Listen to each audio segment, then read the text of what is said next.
Well, good morning, everyone. My name is Maria Johnson, and I am your LHON Conference Chair. I want to welcome each and every one of you to the 2024 LHON Conference here in Cleveland, Ohio. We have attendees from all over the United States, Canada, and even as far away as Brazil, Spain, and Italy. That makes this conference truly an international event. Some of you may know me from previous conferences, and some of you may know me from just seeing me on Zoom calls. You may have seen my name plastered all over social media promoting conferences throughout the last handful of months. And some of you I met yesterday, and some of you I haven't met yet. So, how did I get to standing at this podium at this conference? Well, let me fill you in. In 2013, I was affected and diagnosed with LHON at the age of 50. I was mom with 2 kids. I currently now have 2 grandchildren. I have a sister who also has 2 boys. A couple of years after I was affected, my oldest nephew was affected at 18. Soon after my diagnosis, I found the global Facebook group, like many of you. And like many of you, I contacted Lissa Poincenot. And we had a phone call, and she filled me in with all the information and all the things to expect that comes with this diagnosis. But the one thing that was different was we discovered that we both lived in San Diego, and we soon became friends. In early 2014, she called me up and asked if I would speak and moderate a panel with people telling their LHON stories. I thought about it for about a minute, and I jumped at the chance and said yes. I had no idea what I was really getting into because I was only months out from my own diagnosis, but I knew if I was not going to beat this, I might as well join it. And that conference was one of the best experiences. And from that point on, I knew I wanted to be involved in this community, and especially with the conference. I have been a part of moderating the Living with LHON panels, organizing and planning the conference from 2014 to today. And a few years ago, I was offered the role of conference chair, and I took it. And that's how I ended up standing at this podium today. Pretty sure I can say that we all never thought we would be at an LHON conference. And I know there are many first timers here today, and we've all been there. We've all been first timers. And you may be feeling a little lost, a little unsure, wondering, how did I get here? And why am I here? And should I be here? Well, I'm here to tell you this is where you belong. And belong stands for, and is an acronym that I put together some words that it really is the core of what this conference is about, and that I try to make it each and every year since I've been chair. B stands for bonding. E stands for empowerment. L is for learning. O is for overcome. N is for nurturing. And G is for growth.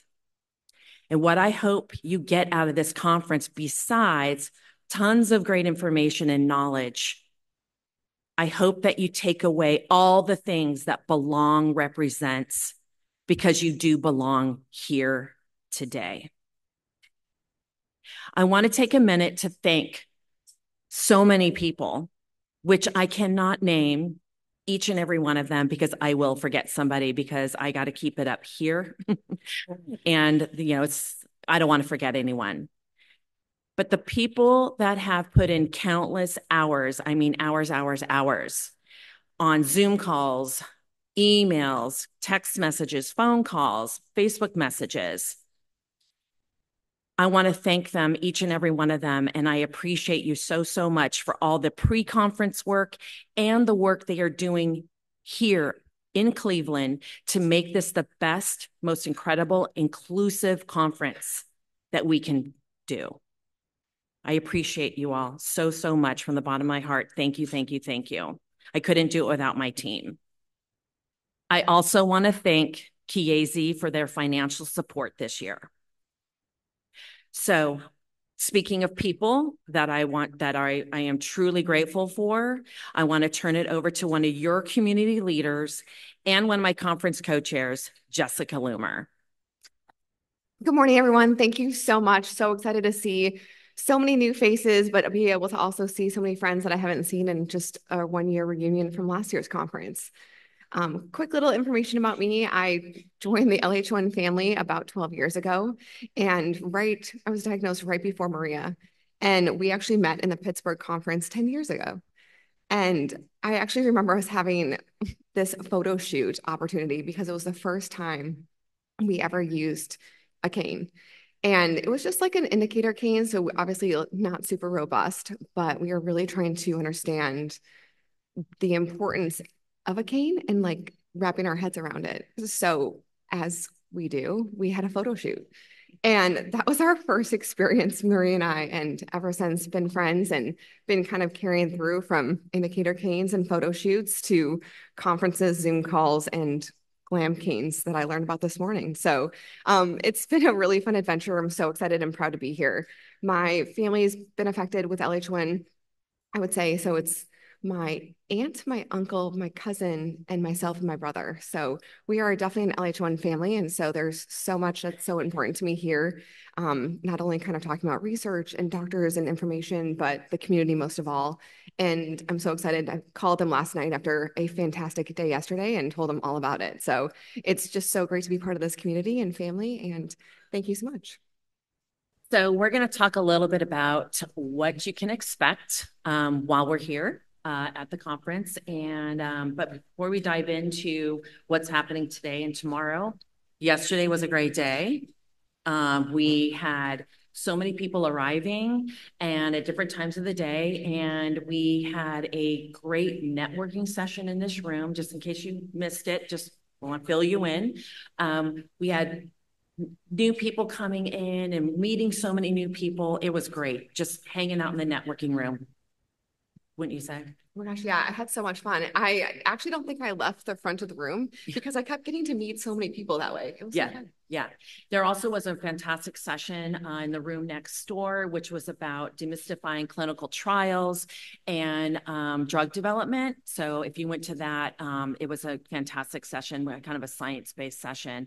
Then we rolled into an LH1 breakout session, and was a roundtable discussion with moderators, and it was fantastic. We had some great moderators. We had a couple genetic counselors.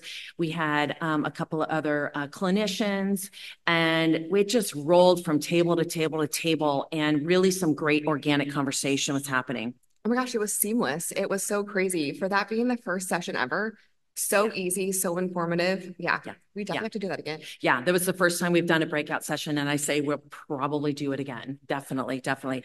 And then we rolled into the reception, the mixer reception, and which is kind of a meet and greet, a little icebreaker. And again, we, as LHON Community does, we went beyond the 8 o'clock hour and just hung out in the foyer talking to each other. And it was just so great to meet again, new folks coming in, reconnecting with people who we hadn't seen in a year or maybe a couple years. This is their first time back at another conference. I ran into someone that I met in Pittsburgh, and she hasn't been to a conference since Pittsburgh. That was in 2014.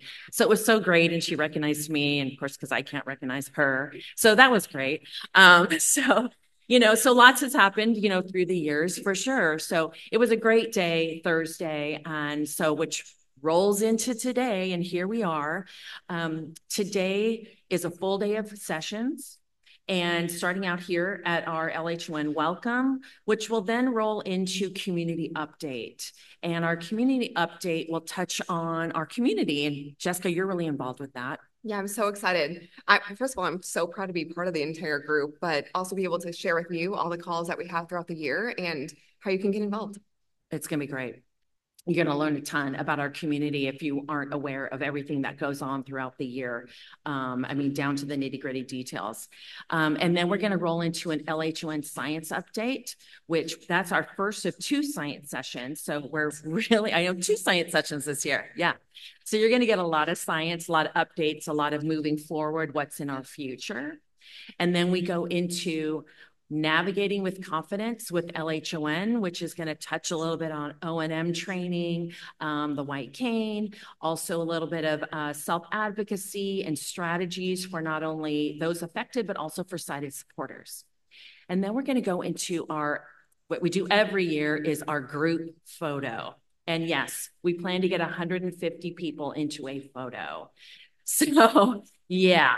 So let me just explain what's going to happen there. We are all going to go out and we're going to go down the escalator to the 4th floor.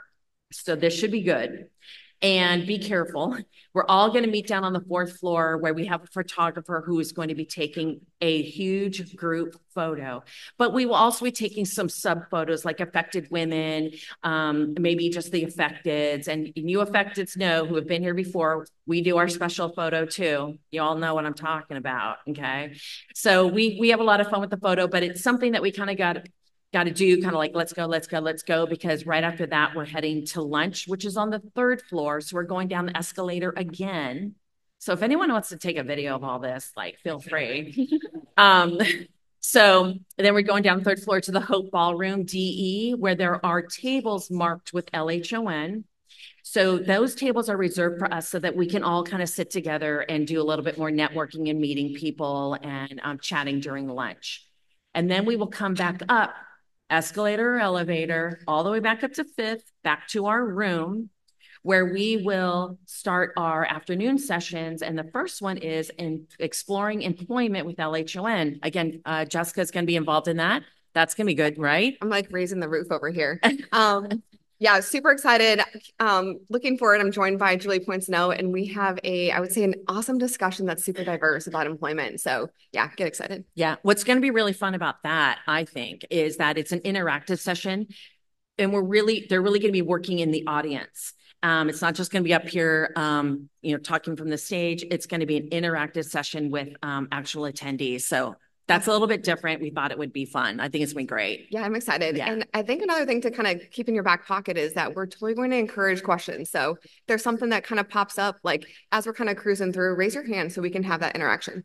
Yeah, we'll have mic runners that'll run around with handheld mics for Q&As and for questions that come up in sessions when appropriate. So don't worry, we'll get a microphone to you.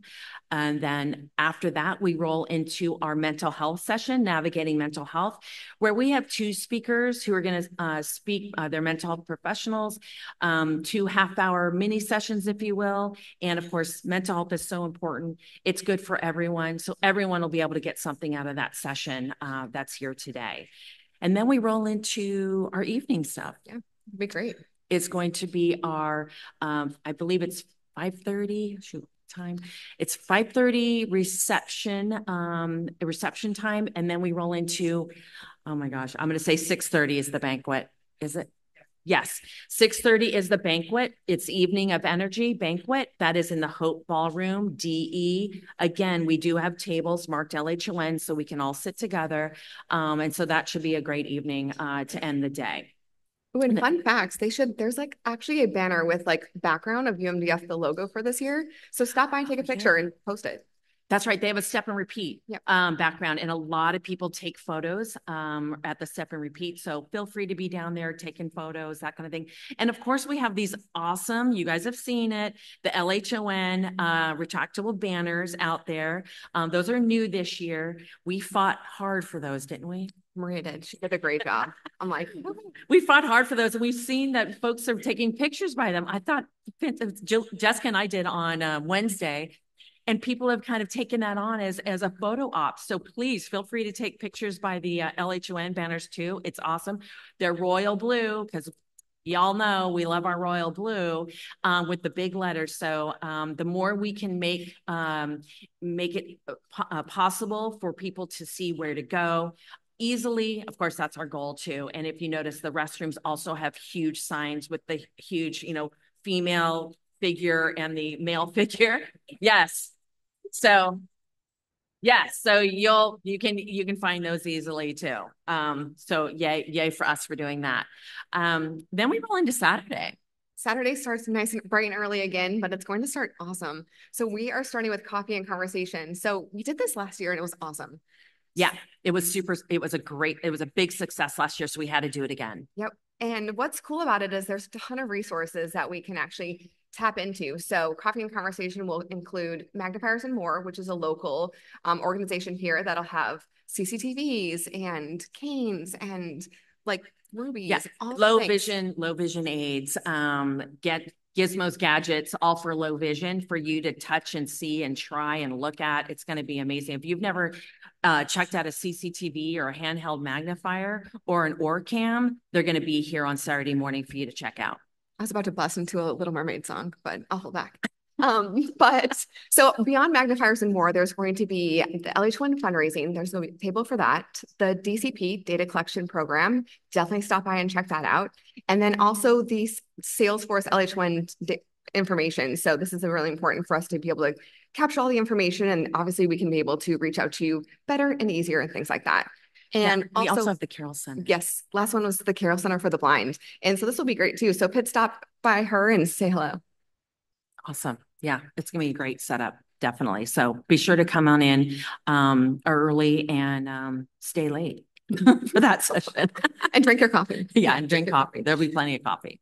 After Coffee and Conversation, we'll have our second science session. So that'll be great. So definitely get excited for that. It's going to be a really robust panel.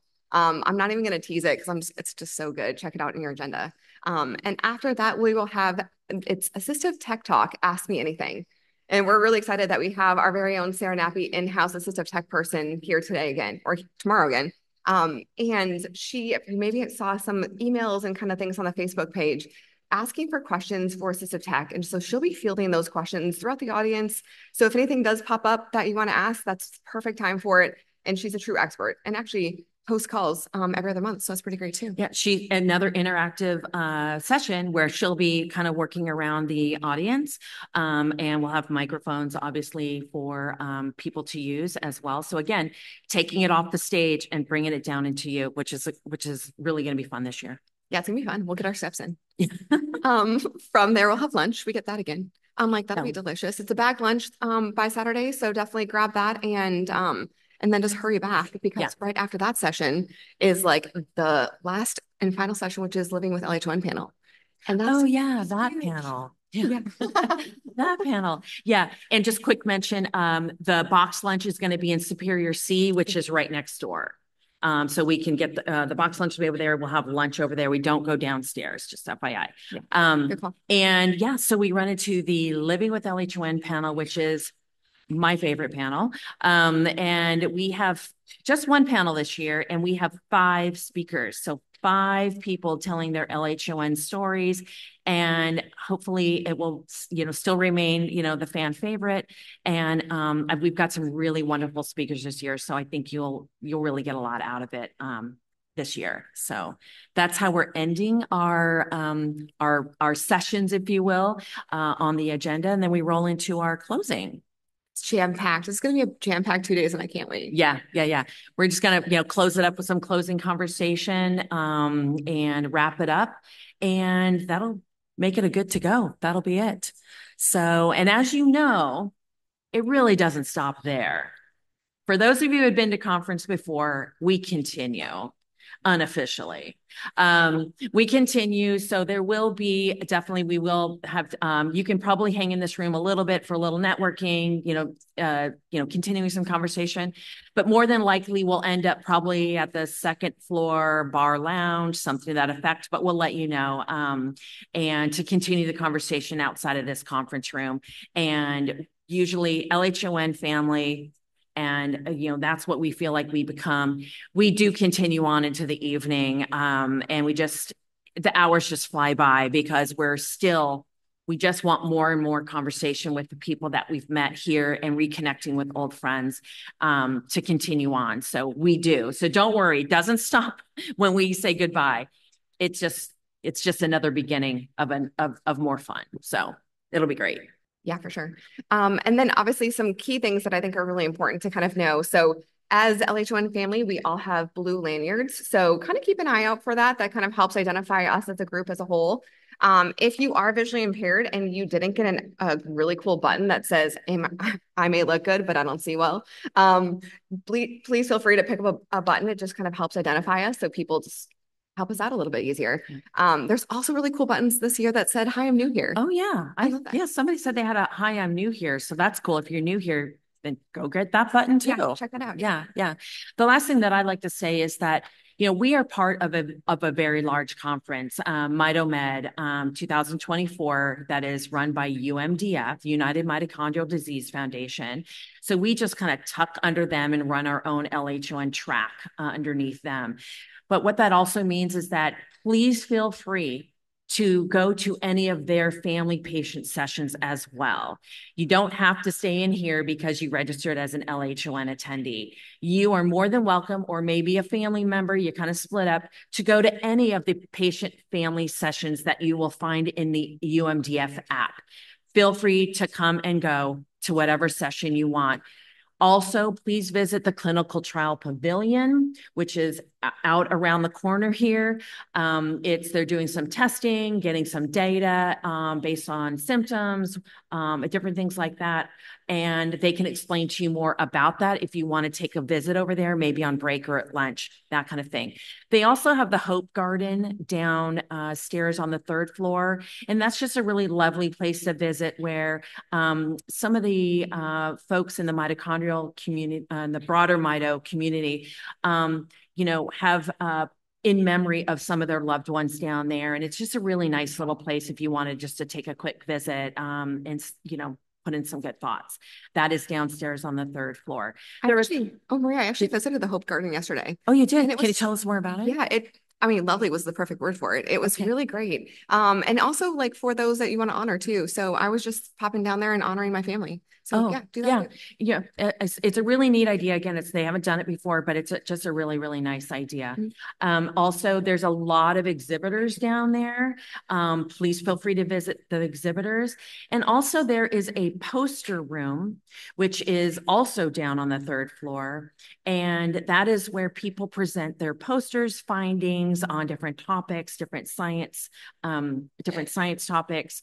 And if you're interested in just finding out more things about different areas of rare disease from different folks, different scientists, different clinicians, they put together these wonderful posters. I know it sounds like a science project, but it's not. They're really, really professional. And there is a poster room downstairs. Please go in there and take a peek at it. You'll find it very, very interesting. So I wanted to elaborate that although our LHON program is awesome, and of course I want everyone here for every second of the day, please go to other sessions if you'd like. You're more than welcome to. Oh, and Maria, our very own Melinda Marsh has a poster downstairs. So go support the LHON. Yes, she does have a poster downstairs talking a lot about what's going on with the LHON community and the LHON science and research. So check it out or talk to Melinda about it. She can fill you more on what that's about.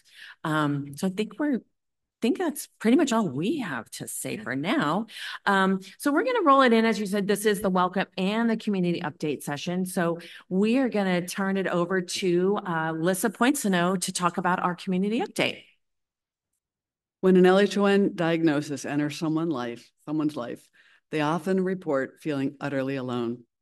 People they know may have sympathy, but no one understands the many urgent crises and complicated feelings that an LHON diagnosis brings.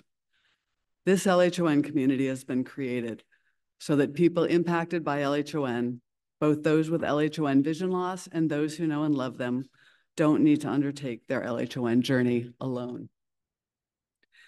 We changed the LHON journey from something done in isolation to something done with a strong and supportive global LHON community. The LHON community is you. You, the people in the LHON community, make everything happen. For the LHON community to be as impactful as possible, your participation matters. Let's explore the many things that are happening in the LHON community so you can identify where you might like to get involved. Let's start with community collaboration. Conferences like this bring the LHON community together in a unique and important way.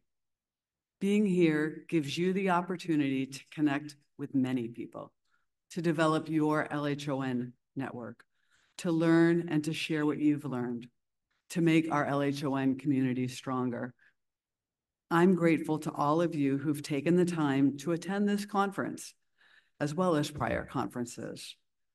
And grateful to Jessica Loomer for being conference co-chair a third year. And especially grateful to Maria Johnson, who as conference chair for the third year has poured her heart and soul into making this a fun and impactful event for each of you, a place where you belong. Facebook groups lack the warmth and human connection of an LHON conference, but they offer the advantage of access at any time with a global reach and translation capabilities. This global group has over 6,000 members sharing information, providing support and connection, and there are many smaller groups. Zoom has helped us to provide some of the human connection that conferences provide with the access from anywhere feature of Facebook. Jessica Loomer has developed and leads our Zoom connection efforts. Jessica, please tell us about it. I'm just so excited to talk about it.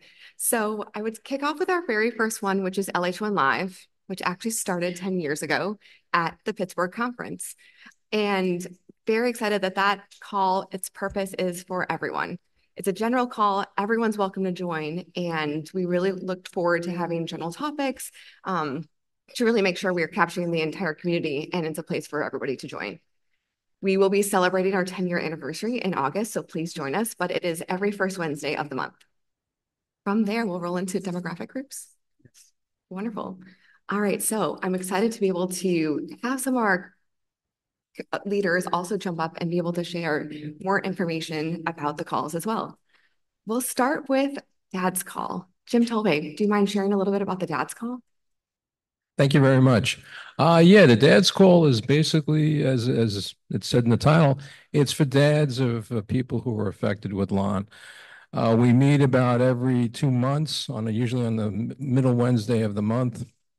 And it's really just to talk to dads who are struggling, dealing with the situation they're having with their children or their relatives who have LHON. We always felt that men have generally a different way of handling pressures like that. They tend to maybe hold it in. There's always a aspect of men maybe wanting to fix the problem, and this is a problem that's really not fixable. Thus, it causes certain anxieties that, it's maybe better for them to talk with other men who are dealing with the situation. And we've developed into quite a nice large group. The last call we did was about a week ago. We had about 9 dads on there, and that was really worthwhile.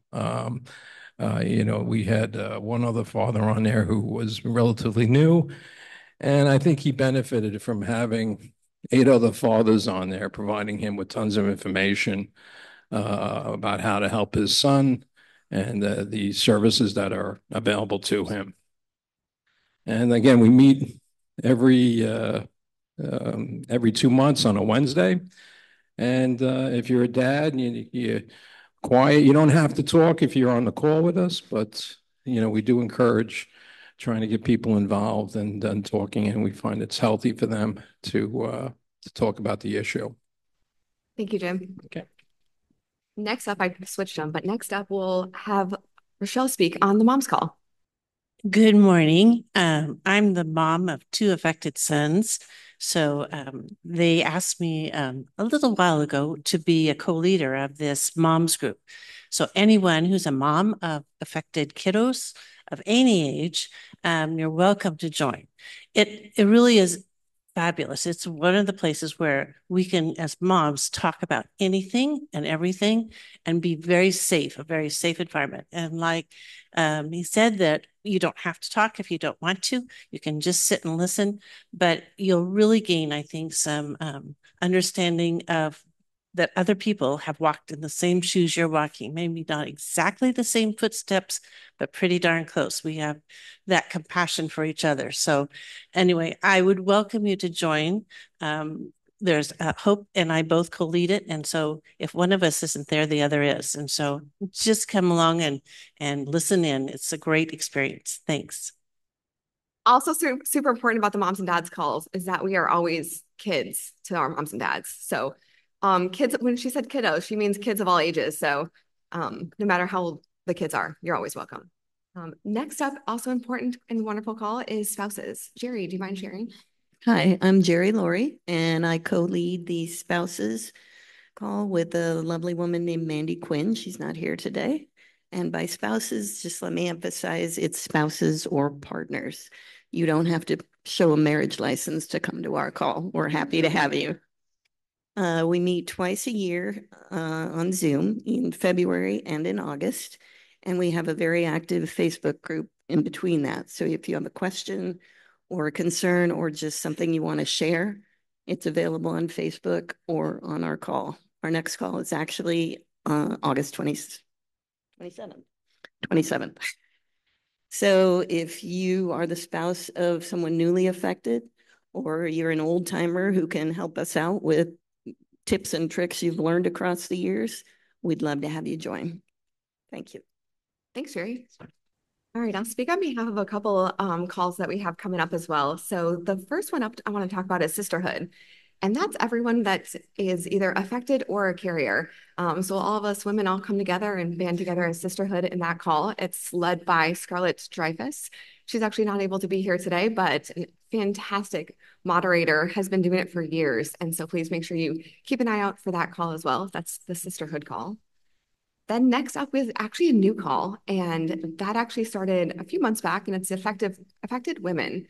And that's actually hosted by Abigail Graff, who's actually here in Ohio, but unable to join us, but she's also fantastic. And that call is actually going to be twice a year. You'll see some calls are actually consistently on a twice a year cadence. And that's just a safe space for all of us affected women just to kind of talk about all the things. And so that's also great. Next up is, I'm an honorary host of this one. It's Onset After 60. And I joined that one, and it's an absolute blast. And so if you happen to have LHON after 60 years old, it's a great spot. It's also a twice a year call. And so it's just a great thing that I think one of the biggest things and takeaways for all the different calls is it's finding a place where you belong. Where do you feel safe and where do you feel most comfortable? So having these various calls actually works out fantastic for that. So join that call. Howard Sumner is actually the person that created that call and said this would be a fantastic idea. And so he's been leading that, and I'm just his co-pilot. So that's a great call too. Next up is teens. And I'll actually call on Molly to be able to speak on the teens call and young adults. Thanks, Jessica. Hi, everyone. Since 2021, I have been co-hosting the teens and young adults calls. They're two separate bi-monthly virtual calls, and I co-host those with Lissa's son, Jeremy Poincenot. And these calls are really a great place for young people with LHON to help others who are earlier in their sight loss journey, and also serve as a supportive environment for folks to share tips, tricks, words of wisdom, encouragement. And while we sometimes have a lot of people joining the call, it's really more about the quality of the interactions than the quantity. Even when we have calls with just two people or sometimes even just one person, the conversations are incredibly meaningful. For the young people who are new to their LHON journey, joining these calls is a great way to ask questions, find support, and relate to peers who just get it. But much of the magic of these calls also lies in contributing, even if you're in a good place and you don't feel you need support at the moment. So I'd like to share quickly an example of how powerful these calls can be. So one of our young adults who's been a regular since the beginning shared this story with me recently and gave me permission to share it all with you. He joined our very first young adults call 4 years ago, very shortly after being diagnosed with LHON vision loss. And he was feeling very stuck and unmotivated. But during that call, another young adult who had been affected for many years, but was doing well and very well adjusted, was sharing about the importance of adapting to sight loss, finding motivation, and just remarking on, how you have to keep going. And this really struck a chord with the newly affected young man, mostly because he was hearing it from a peer who was so relatable. And this was all he needed to hear to start making some changes in his life. So 4 years later, he's made a ton of progress. He's trying things out, like going back to the gym, learned how to use a computer again, his iPhone. He socializes. He completed a several months long O&M training. So he's doing great, and he told me that all of his progress was sparked by that one comment from that fellow participant years ago. So these calls really are a testament to the power of peer support, and whether you're seeking help yourself or you're able to come and offer some encouragement to others in some way, your presence is invaluable. So please feel free to chat with me anytime throughout the conference if you have questions about our teens or young adults groups. Thanks. So well said, Molly. Thank you so much. That was a great story. Next up, we'll kind of cruise over to various groups. And the first one we'll actually kick off with is employment. And this call is a couple of ththings that are special about this call is one, it's not recorded. We know that's a really sensitive topic. And so some of these calls are recorded and some aren't. Actually, the only one I'm saying this all out loud right now, and it's actually the only call that's recorded is LHON Live. Now that I say that all, everything else is not recorded. And I think that's something super valuable is creating that safe space. And so the employment call is actually hosted by Zach Turner. And this call is actually held 3 times throughout the year. And so, but Zach is not actually able to be with us. However, Greg Ramsey is actually here and he's joined the call multiple times. Greg, can you share your experience? Thank you, Jessica. The Navigating Employment Call is a great place if you're looking for a place of support, a place of encouragement. Navigating employment can be a challenging journey for a lot of people that have been affected with LHON. It's a great place if you're looking for some questions, if you're looking for tips, tricks, ask other people their experiences, a lot of different paths and a lot of different experiences and different careers. And so it's a great source of information. You might have experience with private sector or public sector type careers, questions about that, transportation questions, reasonable accommodation questions, all the things that can come up when you're seeking, how can I navigate employment in my journey? And I think talking to other peers that have experiences, we all have had challenges or experiences that can really help others get started or continue. Also, even not just starting a career, maybe how do I advance my career? All these things are topics that we have concerns with or want more information about. So this is a great place to ask your peers, some people that have done well or have some things to offer. And so I would encourage you to join the call if you're looking for that kind of information. And of course, like I said, it's a great place of support and encouragement. I think that's the first thing you really want when it comes to thinking about your career and employment with LHON. Really a place of support where other people can encourage you, because we know that sometimes that can be difficult when it comes to career. So I would encourage you to join if you have questions about that or just would like to hear some good information about future employment opportunities. Thanks, Greg. I think one of the coolest things too is it's literally every job that comes on that call. So it's everyone's welcome to that because we talk about everything. So that's great. So next up is education. Lissa, do you mind kind of walking us through that? The education calls are a lot of fun because people are coming on as parents with elementary aged kids, all kinds of folks. And the call is hosted by a woman named Courtney, and she was affected in high school. Then she got a degree in education, and she's now a teacher. So she's able to lead the calls with that kind of full perspective. She can guide people on IEPs, et cetera. And Nancy Holmes is one of our faithful attendees of the education calls. Nancy, can you tell us a little bit about what the education calls are like? Sure. The education calls are really helpful because it can teach you the kind of accommodations, like just how to navigate. I'm actually in school too. And so I've learned just a lot on like how do you do things in school? But it's also just encouraging because you see people who have done this. And so you can learn from each one. And it's just really helpful to hear other people's story and journeys and be able to encourage them along and like, yeah, you're going to get through this. And so I've just really enjoyed just learning and seeing how people navigate employment. I'm sorry, education, and just encourage each other along the way. Thanks. And one feature of the education calls that's really wonderful is that there's a lot of factual, detailed information that comes up in the call. And as Jessica said, we choose not to record things because people are more comfortable speaking when it's not recorded. But we hate for that good information sort of get lost. So there's an individual named Michael Lillis who's taken it upon himself to take notes of the information, and then he posts that info and the links to how to get that information. So if you're in the education group, you can go back and read what's been covered in previous calls. And that's a wonderful feature that he's brought over also to our next call, Jessica. Yeah, perfect segue. Thank you. The next call we have, and it's kind of a common denominator with a lot of us, is assistive tech. And so Sarah Nappy, do you mind kind of walking us through the assistive tech call and share the cadence of the call too? Hi, I'm Sarah Nappy. I moderate the assistive technology call. We meet every other month on the even months on the fourth Monday. Thank you. Okay. And if you can't remember that, it's in the email blast that is sent out about the calls.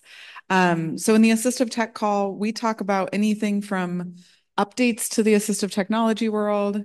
We talk in a range of things. From last call, we talked about a doctor working his job and how he adapts his technology needs, to somebody who's newly affected, adapting their iPhone so that they can continue to make calls and things like that. So I like people to come with questions so that we're talking about relevant information. And I always have things in my back pocket to talk about.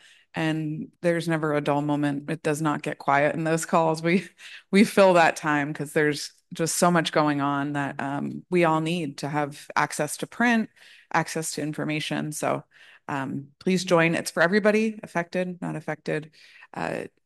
Everybody's welcome. So please join. Thanks. Thank you, Sarah. She's not sharing that she's like a complete wealth of knowledge on assistive technology. And if she doesn't know it, she'll figure it out. So she is your go-to girl. Next up is another bonus call that Sarah and Jeremy host. Do you mind chatting with us about the parenting call? I forgot I was talking about that too. Sarah Nappy again. Jeremy Poincenot and I just did our first parenting with LHON call a couple weeks ago, and it was great. We had a couple who were expecting, talking about everything from how to care for a baby, like the concerns you think of for a baby, to those lovely teenagers. We had a lively conversation and there was great attendance. So just easing some of those like future things that you think about with having a visual impairment as a parent. So we're going to do that one again in November. I don't know the exact date, but it was a hit. So if you are a parent affected by LHON, you're welcome, or anyone's really welcome to like gather information for someone with relevant information. So thank you. Thanks, Sarah. I think one of the coolest things about that call is that we had parents, grandparents, maybe parents thinking about being a parent, like the whole gamut on there. So please join that call as well. Next up, we'll kind of cruise through for the next section of calls through symptoms, and we'll start kicking it off with the Charles Bonnet. And Paul, do you mind kind of walking us through that call? Hi, Paul Laurie. We've had only one Charles Bonnet call, if you will. So I guess I became kind of the de facto Charles Bonnet syndrome ambassador for the community. And it was basically based on my experiences with Charles Bonnet, which were rather intense and lengthy, and which is not uncommon, but also not really that common for people who are in the LHON community. But for those of you in the room that might not know about what Charles Bonnet syndrome is, it's the experience of phantom images by anyone who has an acquired vision loss condition like LHON, And it's very, these images sort of occur with your regular field of vision, whatever the state of that may be. And usually what happens is these phantom images start during your vision loss, the progression of your vision loss condition. And it's Charles Bonnet syndrome, or I'm going to say CBS, okay, is very similar to phantom limb syndrome, or, when people lose a limb but still experience the sensation as if the limb or the arm or leg were still there. And I just kind of got very interested in sort of the science, and also helping to do some peer-to-peer support work in both the LHON community and other vision impairment communities for people to sort of help manage and cope. I did some family support training and peer-to-peer support training so that I would kind of improve my skills in helping people both in the LHON community and other vision impaired communities with managing and coping Charles Bonnet syndrome. Anyway, if you want to talk more about Charles Bonnet syndrome, please find me today. For those of you who are affected, I'm dressed in black pants and a green shirt. I'm about a little short of 6 feet tall. Still am hanging on to my brown hair somehow. Not sure why or how. People question me about that all the time. So I'd be glad to talk to anybody who might be newly affected or just wants to chat about their experiences with Charles Bonnet syndrome, because it can really help to talk about it. Thank you. Well, I had no idea what you looked like, so thanks for sharing. I was like, that's awesome. You have hair, Paul? Good to know. Oh, wonderful. Next up, Lissa, can you walk us through a couple of the symptom calls as well? Yeah, exactly. So another symptom call, in addition to Charles Bonnet, we have a group for LHON Plus, and those conversations are super interesting because everybody knows that LHON is associated with vision loss, but people don't always know which other symptoms they have may or may not be connected with having an LHON mutation. And, the terminology LHON plus is kind of not very specific. And so we get together, and Lissa Thompson and Josie Kozak do a great job of letting folks who are wondering, could this be related? Is this related? And what do I do about it? And how do I get help? And what kind of doctor? And so forth. So the conversations are amazing. So if anyone has non-specific symptoms, LHON plus is the call you want to be on and the group you want to join.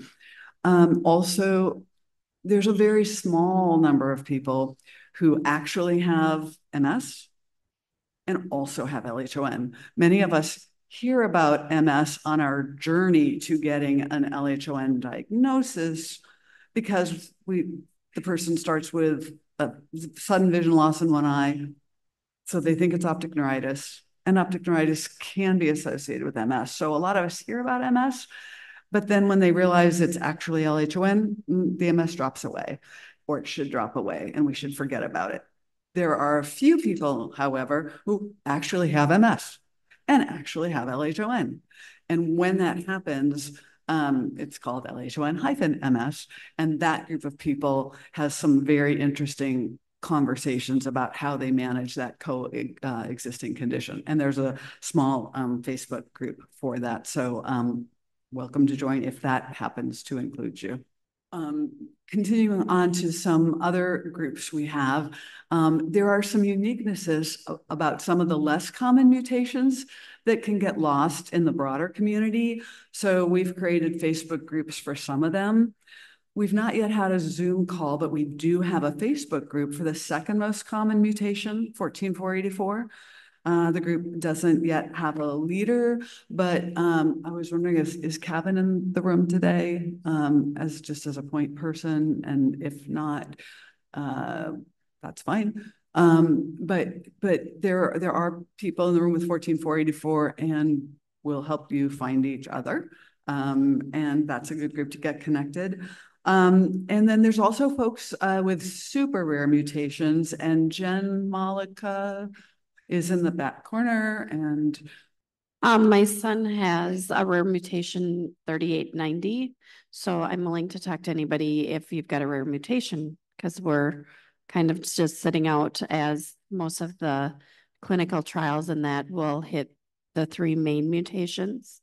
So they need to figure that out before they would ever come down to our rare mutations. So if you have a super rare mutation, and I know there's a few folks in the room that do, Jen can help get you connected. And then the third most common mutation, 3460, does have a group and a leader. Jessica, did you want to introduce? Yes, please. Patrick Doolittle actually hosts the 3460 call. Patrick, do you mind sharing a little bit about that call?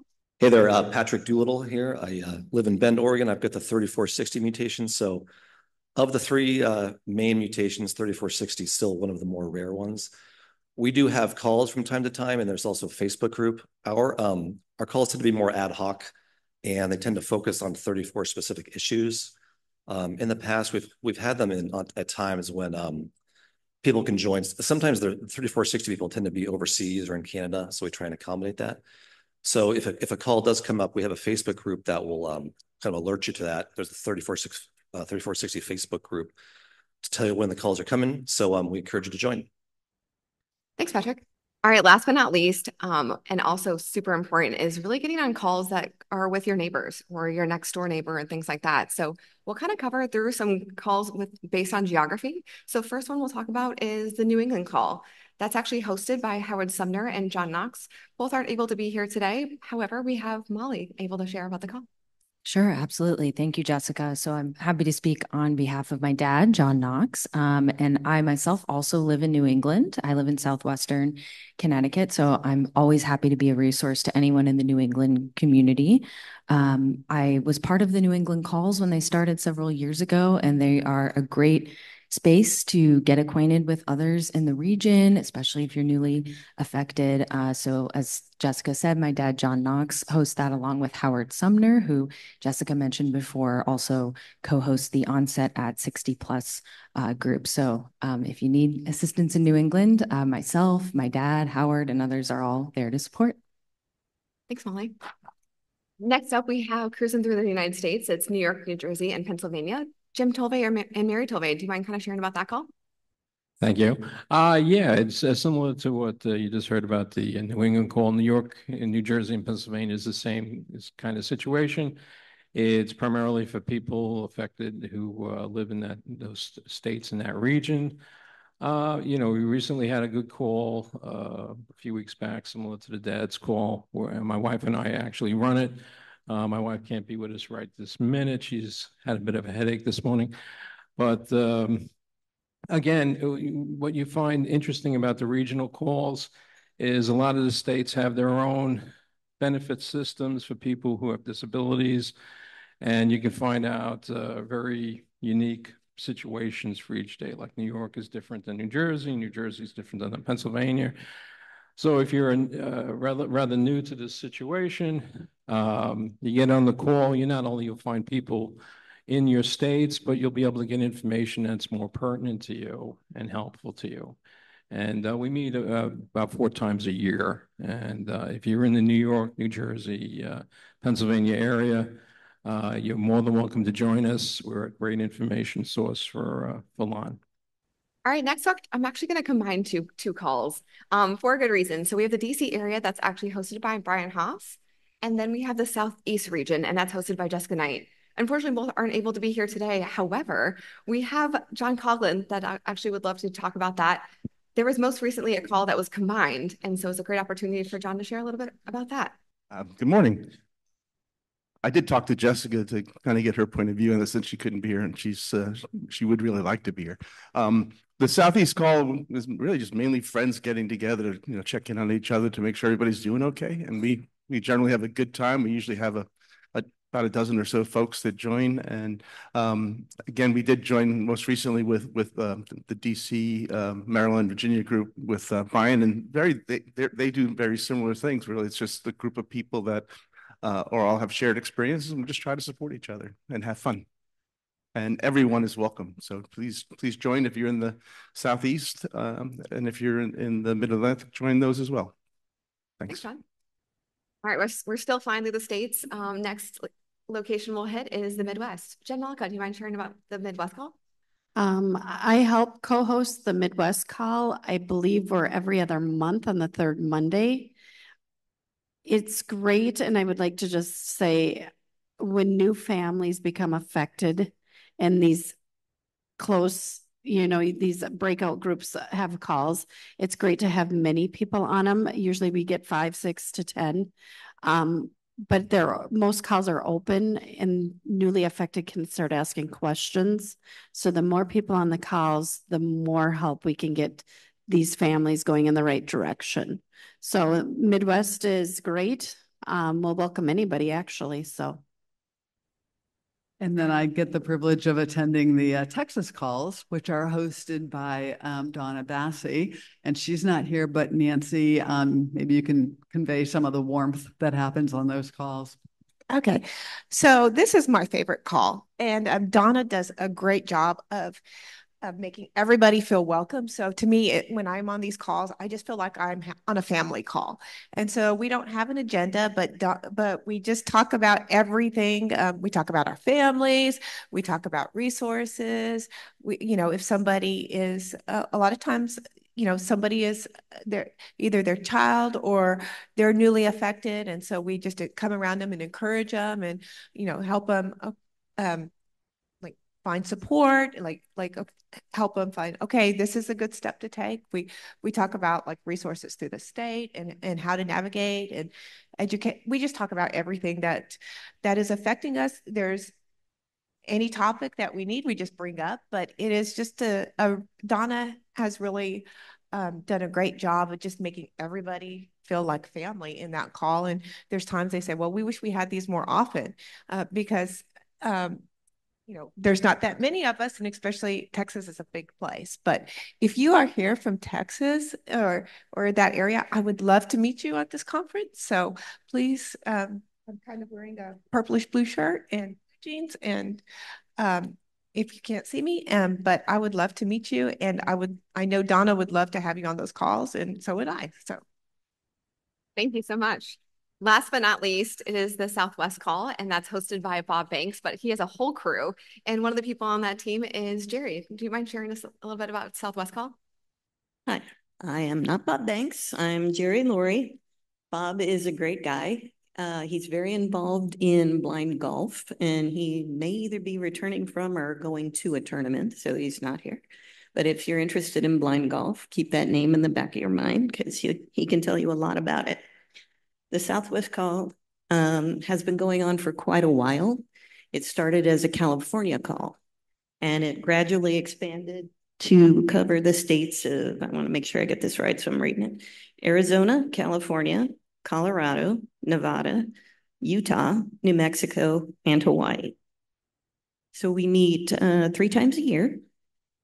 Next meeting is August 20th, about 7 p.m. Pacific Standard Time. We talk about things that pretty much what everybody else said, things that are affecting the area where you live, interesting things coming up, maybe a golf tournament, maybe we're concerned about wildfires in California, things of that nature. And we have a really good time. Our next meeting is going to be a combo meeting, which John mentioned that a little bit, and it'll be our first one where we meet with another state or another group of states. In this case, it's the Pacific Northwest.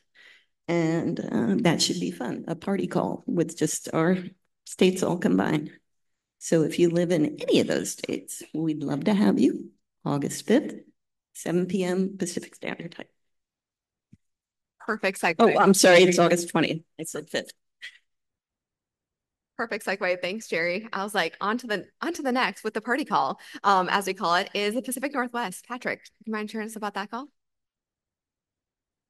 Hey there, Patrick again. So Pacific Northwest, I co-host with Ashley Trinkinshu and Gina Bourne, who are also here today. So if you live in Washington, Oregon, British Columbia, Western Idaho, please join us. We tend to have topics that are specific to the Pacific Northwest, but sometimes the discussion is just more free form. So we'll just talk about anything LHON related. As Jerry mentioned, our next call is a party call. So we're going to be joining forces with the other Western states. So please join us on August 20th. So it should be a good time. Thanks. Thanks, Patrick. Two things to really highlight. This year, we actually changed it up a little bit. And as people were talking about party calls, it was really just to join multiple regions together. Oftentimes, it totally makes sense when somebody from California will go on vacation in Seattle. And so maybe there's something like that, or just kind of having the extra connection and being able to meet more people like we are able to at conference. So decided to do that this year, and it's been so far so fun. So other key things to remember is that there's an email that comes out every single month. It's also on the Facebook page. So as you hear about these various calls, they do vary by time. So make sure you're kind of checking that out. It is the same Zoom link, but different times. So if you're looking for specific dates and cadences and things like that, check the Facebook page or the LHON.org website as well. It has a calendar of all the events. We actually plan the whole year out in December. So if you're looking to plan your vacations around our calls, please do. But last but not least, like huge round of applause. This is what I'm most proud of, most excited for, and so thankful for. Everyone you heard from today, I get the lucky opportunity of chatting with each month, and these people are incredible. This is what makes our community whole and wholesome and loving and supportive, and it's what makes us tick. So huge thank you to everyone that you heard speak, everyone that's hosts, and there's so many calls, but obviously you can see that there's a spot for everyone. We all belong. And so thank you to all the leaders, and please join us. I would just join in Jessica's thanks to all of our volunteer leaders who give their time to facilitate these events. I'm so grateful to Jessica, who has created all of these amazing spaces for connection, for collaboration, and creating a space where the leaders collaborate so we can plan and share and improve. And I just want to make sure everybody really understands that, these 100 events that we do every year on Zoom, the information sharing really matters. And if you're an LHON veteran, remember how you felt in the beginning, lost and scared and hungry for information and tips and role models for how to live successfully with LHON suddenly in your life. And some folks don't attend these events thinking, I don't need support. And maybe you don't, but someone else may. And joining a Zoom event when you can, it really makes a difference. Telling your story, sharing your experiences, providing your perspective, it makes a world of difference to people. You can make the LHON journey smoother for others. So please do when you can. Thank you. LHON knows no borders. People impacted by LHON are everywhere in the world. Recently, I've asked a couple of folks in the community to focus on enhancing global connections. Could you please introduce yourselves, Julie and Justin, and the efforts you're undertaking? Hi, I'm Julie Poincenot. And I'm Justin Keenan. Good to see some fellow Canadians here. Great. So we are starting on taking on LHON Global, just sort of looking to expand where possible. To Justin's point, we're super stoked. There's lots of Canadians here, and we have Pedro from Brazil, which is awesome. But knowing that there are not groups quite as large in many different countries, there's groups in, as we know, Brazil, Canada. We have, there's groups in the UK, Australia, France. So just looking to see what we can do to try to connect all of these countries in our efforts, sharing what we're doing here with them and sort of hearing from them what we can learn here. So yeah, looking to continue that. And representing Canada, we have a Kevin back in the room. And when I mentioned earlier that the 14484 mutation is one that he might also be able to speak to, but also Kevin can tell us about LHON Canada. Yeah, sorry, I missed my cue there earlier. Yeah, LHON Canada, we started in, I don't know, Lissa, do you remember? 2015, I think we had our first conference in Ottawa. Lissa was there. Yeah, it's awesome. We had a few subsequent conferences, sort of stalled out with COVID a little bit. We had a meeting last year in Toronto. A bunch of folks here attended that meeting, as well as Vancouver and some Ottawa as well. Right now, we're just kind of figuring out what we want to do next. I field a lot of calls from Canadians who become affected and try to sort of find the right, find the right help for them. My sister's also affected. So yeah, we're just sort of figuring out what our next steps are. But this is my fifth or sixth conference now, so I guess I'm one of the veterans that Lissa mentioned there. So if you're from Canada, please come introduce yourself. Thanks. And as Julie mentioned, we also have a team here from Brazil. Pedro, could you tell us a little bit about what's going on with LHON Brazil? Hello, everyone. Good morning. I'm Pedro Mendes from Brazil, and representing here Mitochondria Brazil, which is our Brazilian Association of Mitochondrial Genetics and Mitochondrial Diseases. And I had a very long trajectory to get to my diagnosis with the disease, because I have two really rare mutations for LHON. I have, their numbers are 3395 and 3803.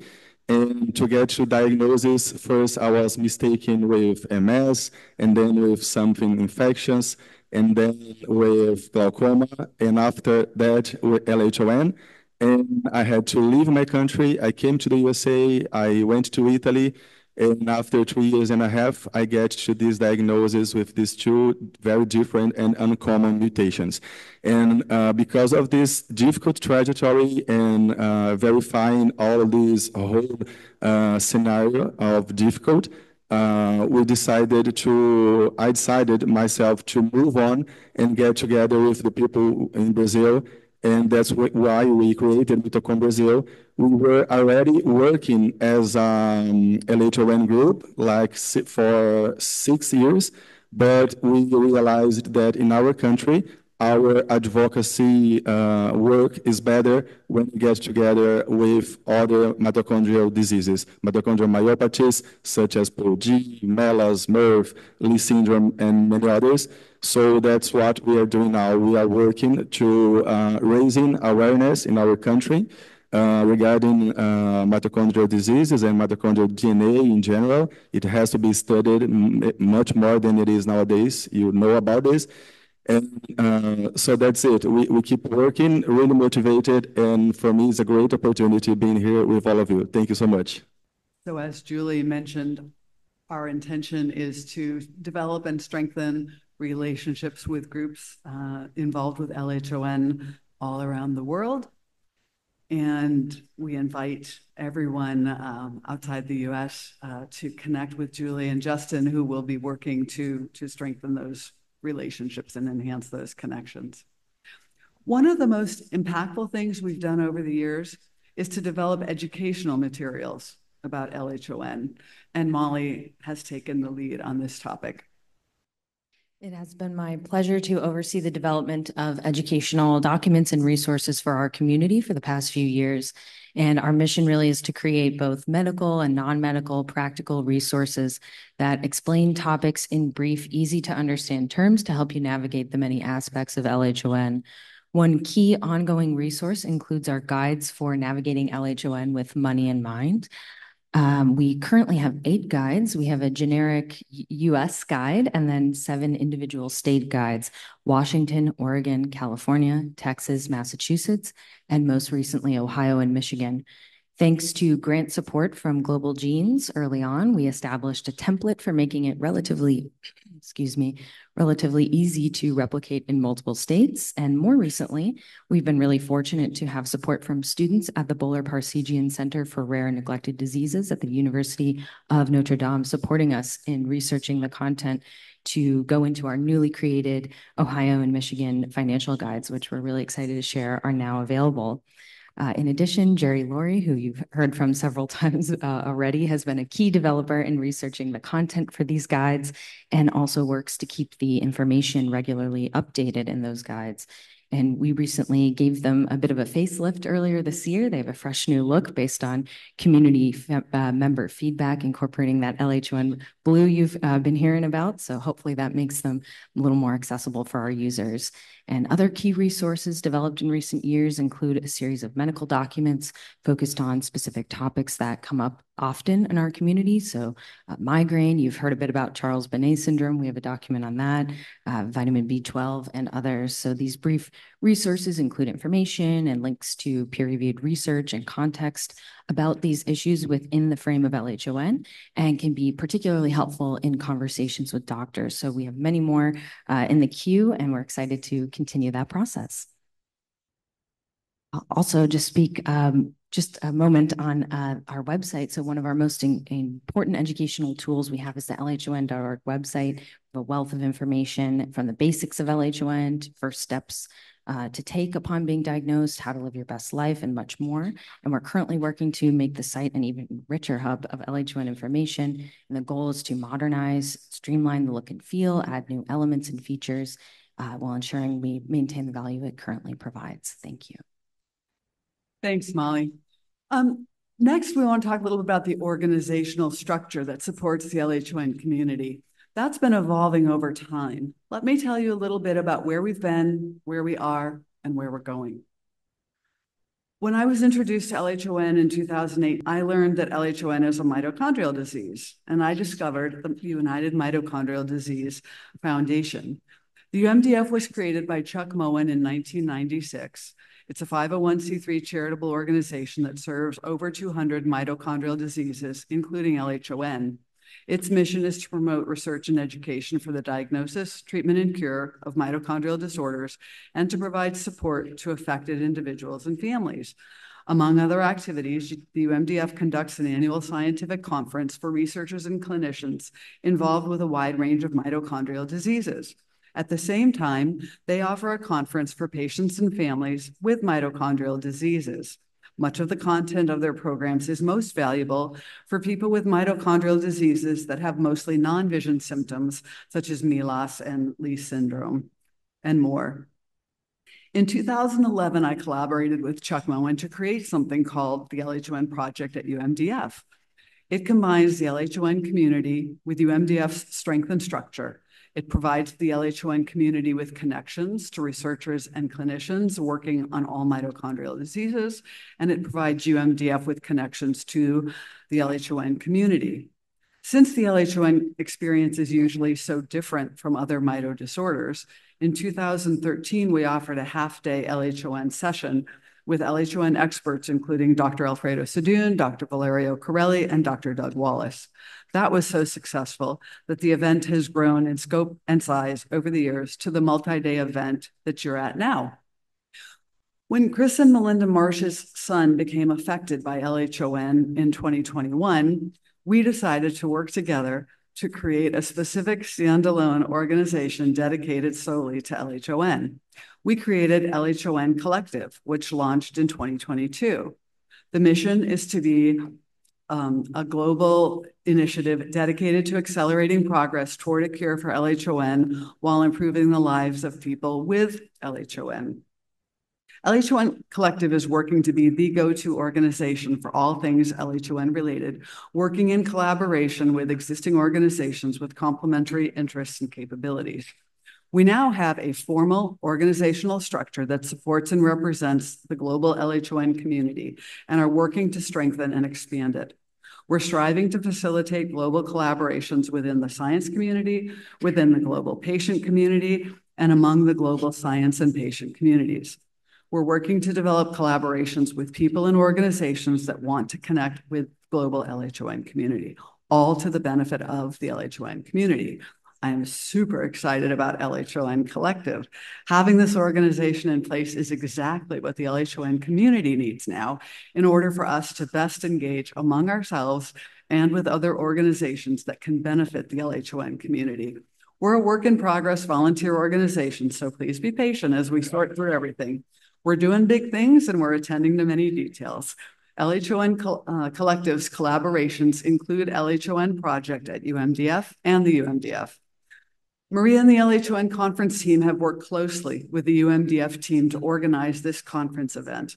This collaboration with UMDF is beneficial to all by bringing the LHON community, the largest mitochondrial disease patient community, to this event, and by bringing us to the event attended by the world's leading mitochondrial researchers and clinicians. Paul Laurie is serving as the liaison representative for LHON Collective to the UMDF's leadership team. Paul, can you speak a little bit about that? Thanks, Lissa. So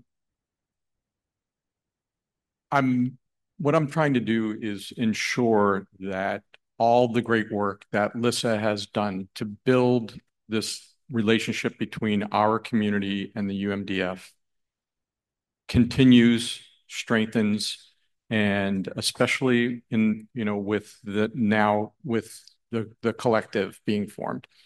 And so in furtherance of that, Chris Marsh, Melinda Marsh, Lissa, what I do is I'm sort of coordinating quarterly meetings with the leadership of the UMDF, specifically the president and CEO, as well as the Phil Yeski, the Science and Medical Alliance Officer for the UMDF. And I just want to make sure that the voices of patients, the voices of families continue to be the concentrated on and on the radar for UMDF from our LHON community. I want to make sure that the cross section of mitochondrial medicine and industry partners from the LHON community into the mitochondrial medicine community, we continue to collaborate because collaboration is so important. You heard a lot about that yesterday with clinical studies, research, drug and therapy development. So I'm really trying to foster that in a few different ways. Some of the other ways that I'm doing that is I'm basically a LHON patient representative, if you will, to two clinical trial readiness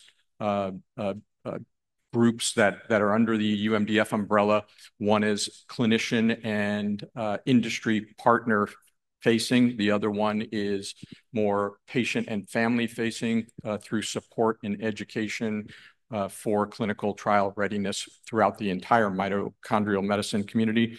Like Lissa, Maria, I think Jen Malika, I'm a support ambassador, UMDF support ambassador. I just recently was asked to be the LHON member for the newly formed UMDF Patient Advocacy Council.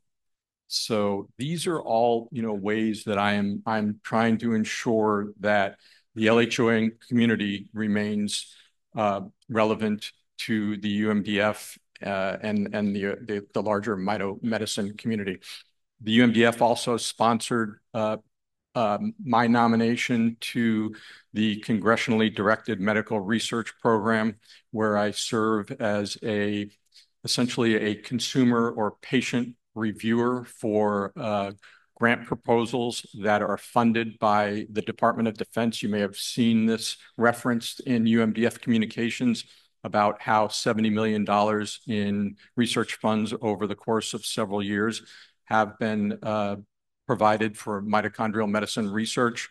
Now I'm bringing your voices to that process so that the right research in mitochondrial medicine, as well as vision research arm of the Congressionally Directed Medical Research Program, are funded. And what I bring to that review process, I don't claim to be a scientist, but it's impact. How impactful will those grants be for the vision impaired communities or the mitochondrial medicine community, including LHON? I think you've heard enough from me. I think I'm going to toss it back to Lissa. I'm trying to do a lot for our community, both within the LHON community and outside in the greater mitochondrial medicine community. I think I've made that clear to you guys. So thank you. LHON Collective also collaborates with an organization called Global Genes. They provide education and support to all rare patient advocacy groups. I've been attending Global Genes Rare Advocacy Summits for many years. Maria, Chris, Melinda have attended a couple such summits. Last year, Jerry, Paul, and Patrick attended for the first time. Many of the sessions are recorded. If you'd like to learn more about how you can become a rare disease LHON advocate, consider watching some of the prior year sessions. And the next such summit will be in Kansas City in September. It's a great opportunity to get connected with other patient groups and realize that we're not the only ones that are fighting these kinds of battles, and we get to connect with other folks who are fighting the same. And when it comes to that kind of collaboration, that's another situation where we're through Global Genes connecting with Vision Consortium, and Chris can speak to the Vision Consortium. Yeah, thanks, Lissa. I think this discussion about an ecosystem around us with researchers, clinicians, industry partners, even regulators is super important for us to understand, as Paul just articulated, how your voice resonates, but also how we can recruit talented individuals from across life sciences to really lean into LHON when they have a choice of 10,000 different rare diseases that they could be spending time on. So as noted with this slide, I think the key message that I'd hope you take away is that there's a lot of efforts to not just attend conferences, but to really help to bring that talent to this broader group, but not be so isolated that we're just focusing on the LHON aspects of research. Any one of these small rare diseases is a small N, but when you start to put them together, the N's add up. And that is how we leverage economies of scale and how we make new developments on the science actually accessible to the world. So a part of this Vision Consortium that we've been building with Global Genes is now 12 different vision-related rare diseases who are working together on a bi-weekly basis, leaders from across the globe getting together to share specifically learnings around how they're supporting their patient advocacy groups, how they're supporting their patient communities, but also what are they uncovering as it relates to the science? And who are the scientific researchers that are showing some of those breakthroughs, and even some of the delivery mechanisms for new therapeutics? How might those actually present opportunities for LHON and for any of these dozen other vision-related rare diseases? So this is just getting started, but what I'd hope you take away is that as we start to energize this effort, we're not just thinking about the LHON aspects, we're thinking about how can we align with others, learn from others, and share some of those learnings in return. Thanks, Lissa. Thanks to Tim Panesiak, LHON has a great partnership with the University of Notre Dame's Bowler-Parseghian Center for Rare and Neglected Diseases. Tim's a Notre Dame alum, and several years ago, he engaged with that group to undertake a project about LHON for Rare Disease Day. That evolved into teams of students in the program doing projects with and for the LHON community. We have both an alum of the program here and a current student. Annika, Brooke, can you please introduce yourselves, talk about the program and the work you've done and are doing with LHON? Sure. Hi, everyone. My name is Brooke Borton. I'm a rising senior at Notre Dame, and I'm majoring in neuroscience and behavior, and I have a minor in science and patient advocacy. And my minor is actually how I became involved with LHON. So I'm the summer intern for LHON. And so the Bowler-Parseghian Center at Notre Dame, which is the Center for Rare and Neglected Diseases, sponsors 6 summer internships with various patient service organizations, with LHON being one of them. So they have a bunch of students who are in the minor apply for the summer immersion grant. And then we rank a bunch of different programs. And obviously I ranked LHON as my first. And thank you. And I've really, really enjoyed it so far. So far, all the work I've done up until now has been mostly conference related. And I've really enjoyed getting to meet all of you guys. And if I haven't met you yet, please feel free to come up to me and introduce yourself. I love talking to you all. And I'm really excited to see what the rest of the weekend holds for us. Thank you. Hi guys, I'm Annika. I graduated from Notre Dame in 2023, and I was part of the first group that worked with Lissa and Melinda. I started helping them with the DCP and rolling that out in the Midwest and Indiana area. And then I've worked with Melinda since graduating, just volunteering, helping her with medical posters, getting the word out about the DCP, and then the global conference or retreat that you'll hear about tomorrow. This awesome relationship just began with one person in the community.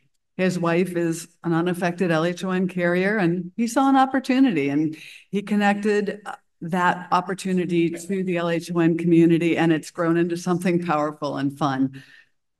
A key element to organizing the LHON community is managing contact information. Jerry, update, please. Hi again. I'm Jerry Laurie, and I joined this community 5 years ago when my husband became affected. So since that time, I've worked on various volunteer projects. This is my current one. This is something we call the LHON Community Connection Database. You'll hear a lot about different databases. They are all very important. What makes this one special? If you heard me last conference, you heard me speak about a company named Salesforce. Salesforce is a global organization, and their role, or what their software does, think of it as a giant address book where you can keep track of contacts, sales contacts, future, current, that sort of thing. Well, it works to keep track of any contacts. And what are we? We are a community of people trying to connect and contact with one another. So Salesforce seemed like a good tool for that. And Salesforce has two big benefits. Number one, it's global, and it passes the global requirements for keeping patient information. So if you enter your data, we believe it to be safe. Number two, as part of their global initiative to give back, they offer it to nonprofits for free. Free is good.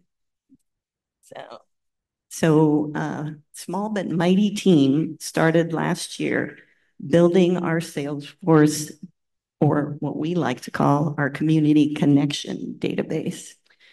And that's because while built into it are things, if you're thinking of an address book, fields for names, phone numbers, where you live, emails, that's all built in. But what is your mitochondrial mutation may not be there. So we had to write a bunch of questions that we felt would help us connect to one another. So that's the boring, what is it part?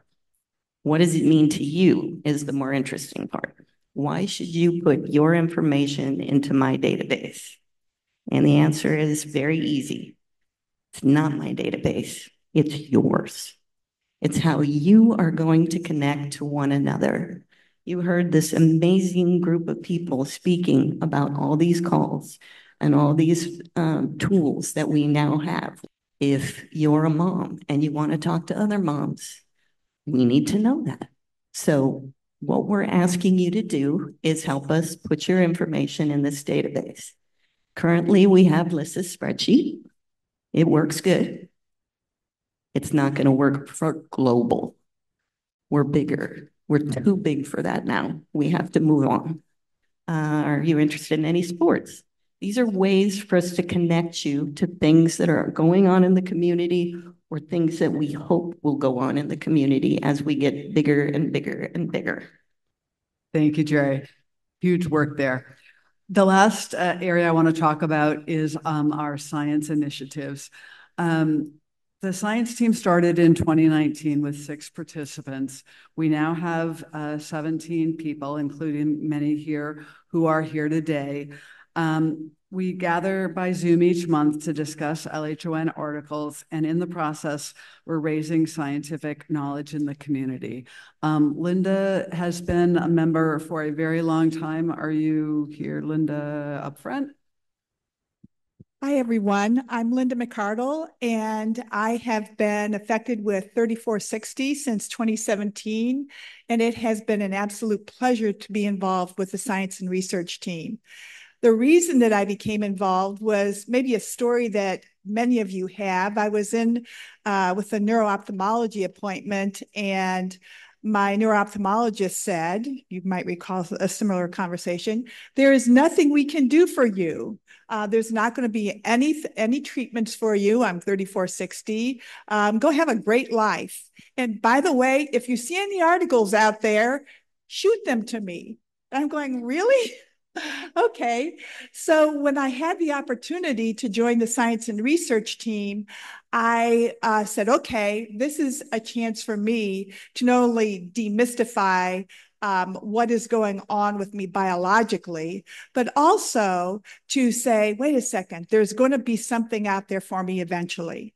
So I was amazed at the first time that I joined the science and research team hosted by Lissa, and she's absolutely amazing at providing articles for us to read each month. They are, at times, they're LHON at the cellular level, very, very highly scientifically leaning, so that maybe somebody who's not a born researcher like I am, we understand, because there are brilliant research minds among us LHON affected people and family members who join these calls.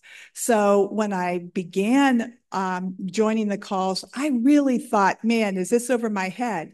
But it wasn't, because when I read these articles and when we compare notes each month, I become someone who understands more and more biologically and at the cellular level the research that's going on now, research that has been providing the knowledge that we have now and what we're looking forward to in the future. So I've come to believe that that doctor who told me there's never going to be anything out there for you was all wet from the very beginning. So it is a privilege for me to be a part of the science and research calls. You don't have to be a research scientist. You have to be someone who enjoys reading these articles and having the opportunity to hear where we're going with research. We meet generally the first Monday of each month, and we tried to say, wait a second, maybe we should just not meet so often. We loved it so much, we stay first Monday of each month. So we encourage you to join us. I am here to answer any questions that you might have about joining the calls. And I have a jean jacket on and a floral dress. So please feel free to ask me any questions about it. I'm sure you will enjoy it too. Thanks, Linda. Since 2015, LHON has exhibited at the annual meeting of the North American Neuro-Ophthalmology Society, usually referred to as NANOS. This raises awareness of LHON and the LHON community among neuro-ophthalmologists and provides opportunities to discuss LHON research and clinical questions with neuro-ophthalmologists. I usually was going by myself, and then last year Bo Barley and Melinda Marsh joined me, and this year Paul and Jerry attended their first one. Paul, Jerry, did one of you want to just make a quick comment about what it's like to go to Nanos? Promise I'll be quick. Oh yeah. So I have to use this reference because we're close to the Rock and Roll Hall of Fame. And going to Nanos was like being in the Hall of Fame of neuro-ophthalmologists. And it was quite an experience to work the table or the booth that we had and have the neuro-ophthalmologists come by and be so interested in LHON and LHON science, as well as just appreciative that a patient advocacy group was at this conference. Because I don't know, Lissa could correct me if I'm wrong, but I don't think there was another patient advocacy group there. And that I think was kind of meaningful and impactful to them. I did not expect that I would have as much face time with neuro-ophthalmologists as I did. I met, some of the rock stars of, LHON science in the neuro-ophthalmology field. Dr. Sadoun, Dr. Karangia. I shouldn't just try to name names because I'm going to leave people out. Dr. Corelli, from Italy, and they were so welcoming and just appreciative that we're there, and being side by side with Lissa, who opens doors and helps me understand better the science so that I can be with Linda and Patrick and others on the science team and do the work that I'm doing. It was fantastic.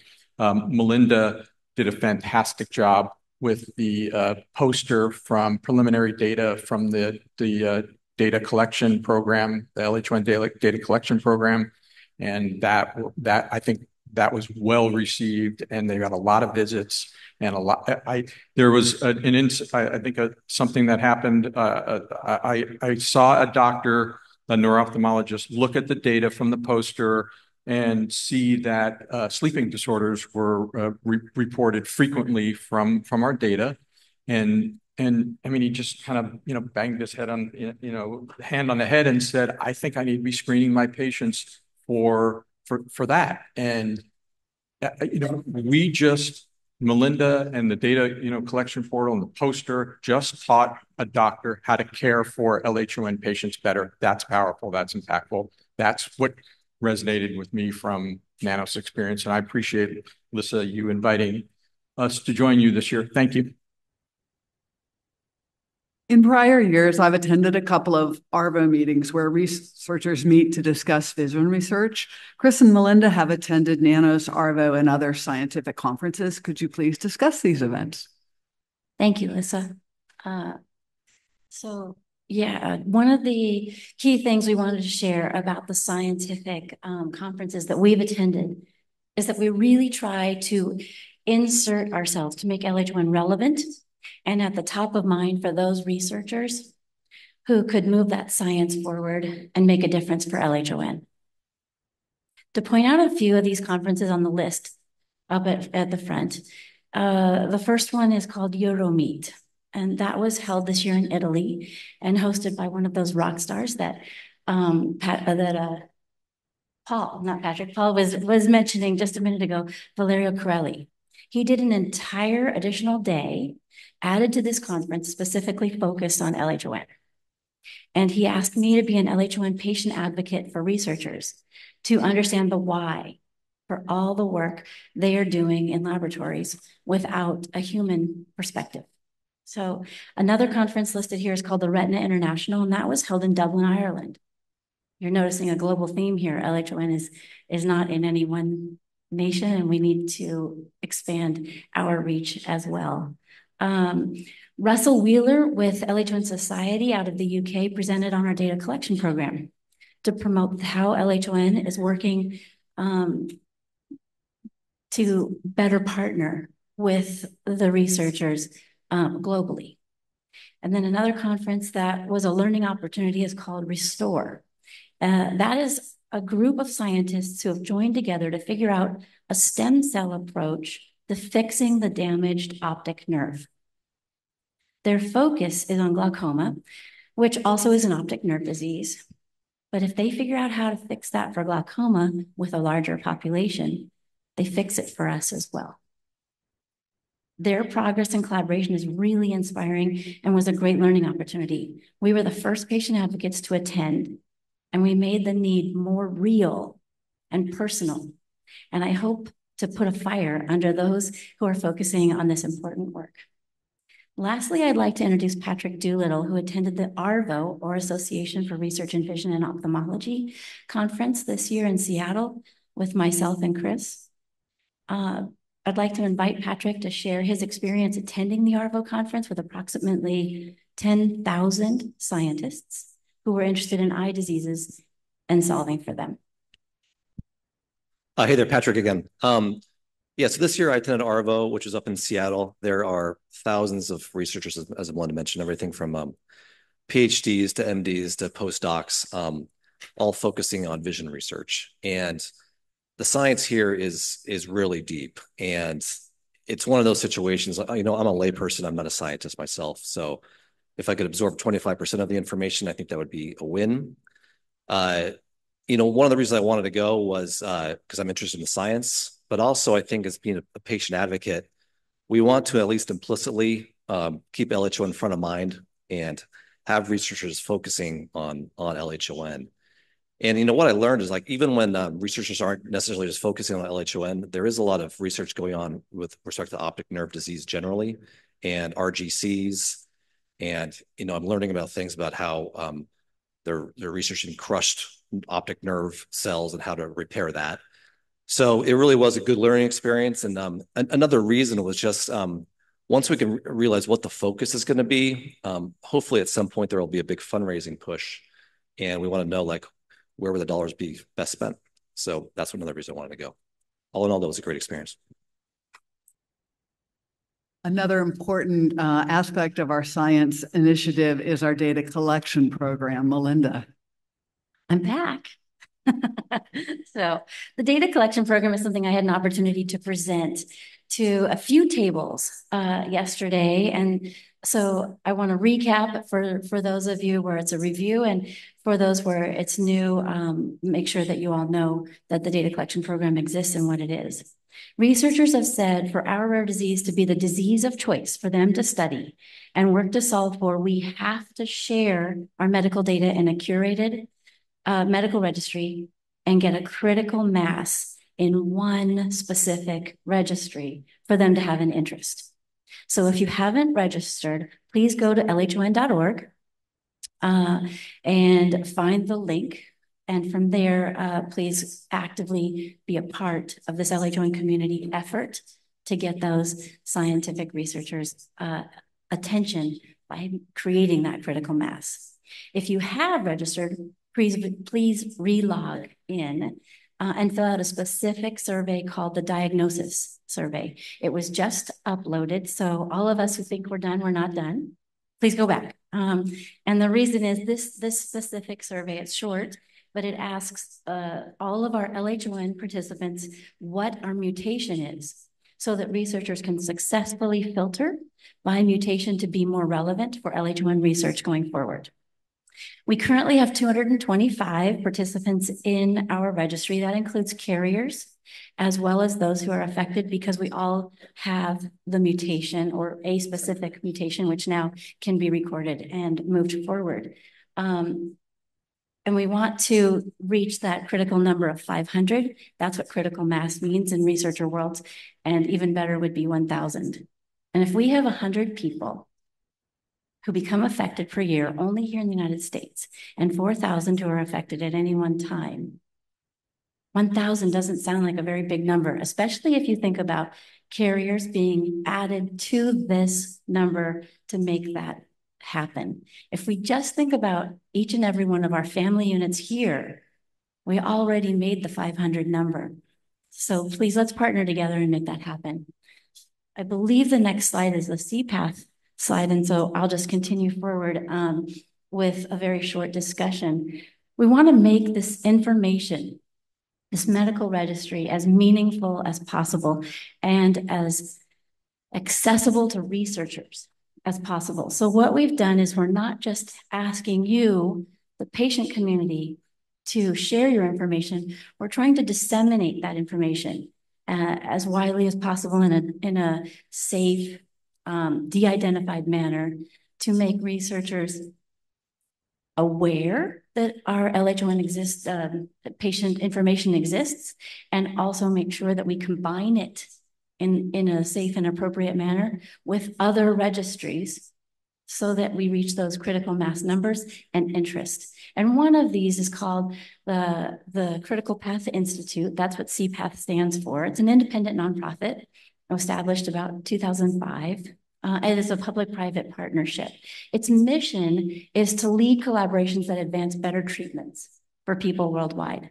What LHON Collective has recently done is joined with one of the task forces that is underneath CPATH that's hosting to integrate multiple patient-level data sources. So our DCP will then be included in other data registries to be a combined effort. We'll provide a neutral environment, and therefore industry, regulatory agencies, academia, and the patient community will be able to collaborate together towards therapeutic developments for mitochondrial diseases. So we're taking that data that you are so generously taking the time to provide, and we're making it as impactful as possible. Thank you for being our partners, and let's find ways to move the science forward for LHON. A huge initiative this year has been something Chris is going to tell us about briefly, because we're going to learn more tomorrow. Yeah, I think we'll even touch on this in maybe the science section a little bit deeper. But what I want you to know is there's a reference on this slide to the Milken Institute. And this is an independent global think tank. Its whole mission is around how to achieve faster cures in the world of diseases and rare diseases.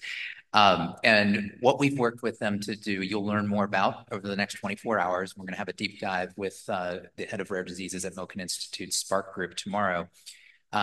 But for now, what I want to just sort of put a placeholder on is that the different individual projects you're hearing about this morning are all adding up to a real strategic plan. And a part of that plan came together in February, where we got over 20 different leading scientists from truly around the world together in Lisbon, Portugal, to have a LHON scientific retreat and say cumulatively, what do we know up until this point after 30 plus years of research? And what are the next set of questions we must prioritize diving deeper into? And so just for now, what I'd want you to know is that there's a real strategic plan coming together with experts that go beyond this community, who want to lean in with you in this community. And I think that ties into a little bit of the next slide, which highlights one of the specific projects that came out of this, which was how do we actually identify specifically on the basic science side what's happening in the optic nerve. Melinda, do you want to touch on the HBTRC? Sure. For those of you who don't know that acronym, I certainly didn't until very recently. That's the Harvard Brain Tissue Resource Center. So my mom used to paraphrase a famous quote from Benjamin Franklin. She'd say, "Nothing is certain except death and taxes." I'm not going to talk about taxes today, but I am going to talk about death and what we can consider doing for others when this inevitability happens. Well, now that I have your attention, as many of you know, Lissa, Chris, and I hosted through LHON Collective an LHON conference this year in February, which Chris just mentioned, in Portugal. And we brought together scientific experts from LHON clinical researchers to mitochondrial experts, to stem cell experts, to neuro-ophthalmologists, experts in artificial intelligence, experts in small molecule, gene therapy, mitochondrial genetic editing, animal models. We brought these people together for a symposium to talk specifically about LHON. This group was intentionally brought together to have a focused, 2-day, intense conversation about how to move the science forward towards a cure for LHON. As this LHON symposium, these experts all concurred one of the areas where they are lacking information and need to learn more is from actual human tissue. In the past, there was an opinion that mouse models with variations of the LHON mutation would translate closely enough to human LHON optic nerves. And after testing gene therapy, small molecule, or stem cell approaches on the mouse, you could go to human trial and experience the same or similar results. It turns out the mouse model of the eye, the optic nerve, and brain are not the same as the human. And so therefore, it's not as optimal as had been hoped for. To have more accurate results and better treatments for humans who have LHON, these scientists are now sharing that they have a need for our optic nerves when we aren't using them anymore after we pass away. This conversation was reinforced with Lissa, Paul, Jerry, and I when we attended the NANOS conference the month after the LHON symposium. Alfredo Sodun, Patrick Uiman, Nancy Newman, Chiara Lamorgia, and Valerio Corelli pulled Lissa and I into a meeting and shared that Patrick Uiman was so excited about this identified need of postmortem tissue after the meeting in Portugal and believed so strongly that this is the need that will really change scientific approaches to LHON, that he had already started conversations with the UK Brain Bank to put together protocols for this tissue collection to happen for those with LHON in the UK, and that he would be presenting on this at the LHON Society conference in July. Valerio Corelli and Chiara, who are renowned LHON neuro-ophthalmologists in Italy, said they were also working on a European Union-wide model of the same tissue collection. They then turned to Lissa and me, and Alfredo Sadun said he and Nancy Newman would like to partner with us at LHON Collective to do the same in the United States so that we have a standardized global model of this new tissue collection and that experts can work together to place significant scientific strides for LHON with this in mind. Although our optic nerve is what becomes damaged when someone becomes affected, these experts need more than just our optic nerve to really solve the mystery of LHON. Because the optic nerve is like a bridge between the eye and the brain, how it connects to the eye in the front and the brain in the back, and which part of it may still be healthy and allows for those who are affected with vision loss to see some things, and which part of those may be dormant or atrophied and is blocking the vision in other parts, needs to be studied in actual people who have or had LHON. Then there's the mystery of why do some of us become affected and other family members keep their vision. So carriers of LHON, we're not off the hook either. These same experts say eyes, optic nerve, and brain of carriers of LHON are needed and valued to come up with the answers and create solutions that would give us all such joy, the return of sight for those affected with LHON. Lastly, the LHON medical experts also explained that family members who do not carry LHON, like my husband Chris, for example, who are called wild type or healthy specimens, are also needed. For a cure to be found as soon as possible, all three groups represented in this room need to consider donating our eyes, optic nerve, and brains for research towards a cure when we pass away, so that all three groups can be studied and compared to one another to unlock the mystery towards a cure. The decision to be a part of this initiative is a very personal choice that requires thought and reflection. If after giving yourself the time to process what I've shared, and you choose to not just have a sticker on your ID that identifies you as an organ donor, but to very intentionally decide that you would like to help solve LHON upon your passing, please know that we are working on setting these protocols up to make this possible.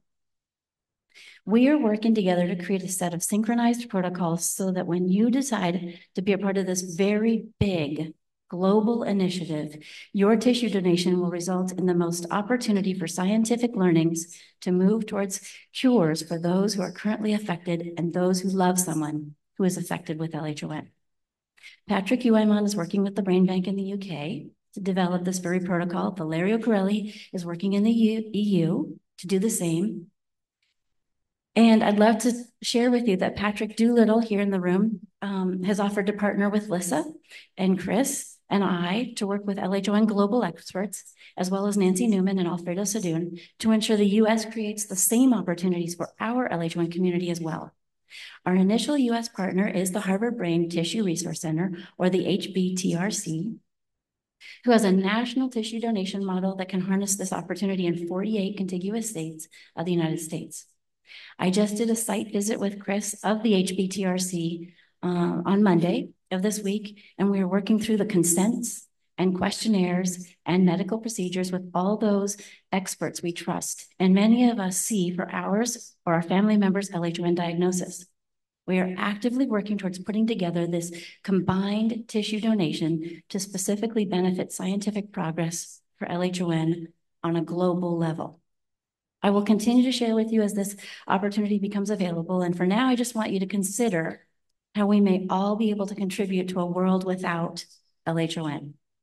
If one of us were to pass away sooner than another and had decided that this was something you were comfortable with and wanted to do to benefit our whole LHON community, and specifically those loved ones and family members affected by this disease, please come see me at Coffee and Conversation, and we can talk further about this initiative and how we can work together to have a world without LHON, and we can just meet because we want to see each other again. Thanks. Thank you. So as you can see, we need citizen scientists in the LHON community. The last section we'll talk about briefly, and then we will still take a full break once we get through this last little section here, is fundraising, and it's fun and it's interesting. Chris, did you want to lead us on that section? Well, I think you hit on the key point here, which is there is more to all of this than just fundraising. It's also telling your story and activating others beyond this community through your voice and your story. And maybe I'll just introduce Rob Packard, who was generous enough to share a little of his story last year, for those of you who were in Charlotte, and met our friends Jenna and Clara, who were kind enough to lend their photography and videography skills. What was that experience like for you, Rob? It was amazing. It was quite an honor. I wanted to say, Chris, one of the great things about having LHON is I cannot see everyone's faces. So in my mind, we are at the world premiere of the most amazing, epic blockbuster movie. And everyone here is smiling, laughing, 2 thumbs up, and excited. And in fact, we are all friends and family and loved ones here sharing in this experience. But last year when I met you all, it was my first time traveling, flying as a blind guy with LHON. So I was already had all this anxiety, and I kind of felt like, I don't know if I can make the distance, I'm just glad to have this shot. And I'm just flying along, making it here. But that's how it is for all of us, is that LHON knocks us down and forces us to rise back up and find a way, like you are doing with this LHON collective. And I'm just so incredibly grateful for it. Just real quick, I was, as a little kid, a little shy, painfully shy, had a speech impediment, had to go to speech therapy, and was told, you can't do math, don't go into sciences. And then I ended up being a TV news reporter and a nurse, knocked down once again by LHON. And so I rose up, came up, made it to the conference, and found that we are here surrounded by loved ones and so much support. And when I was in the news, I'd be the guy that would come up and say, please tell us your story in 20 seconds of what's going on.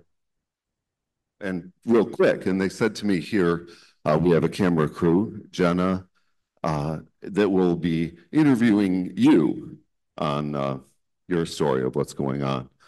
And so, of course, they set me down by the camera and said, just tell me everything going on with LHON and your story in 2 minutes or less, or whatever you're able to say. So it was quite an honor, and I'm so grateful for the opportunity you're giving all of us to share the story. I was amazed finally getting to see that video. I understand we have it here with us.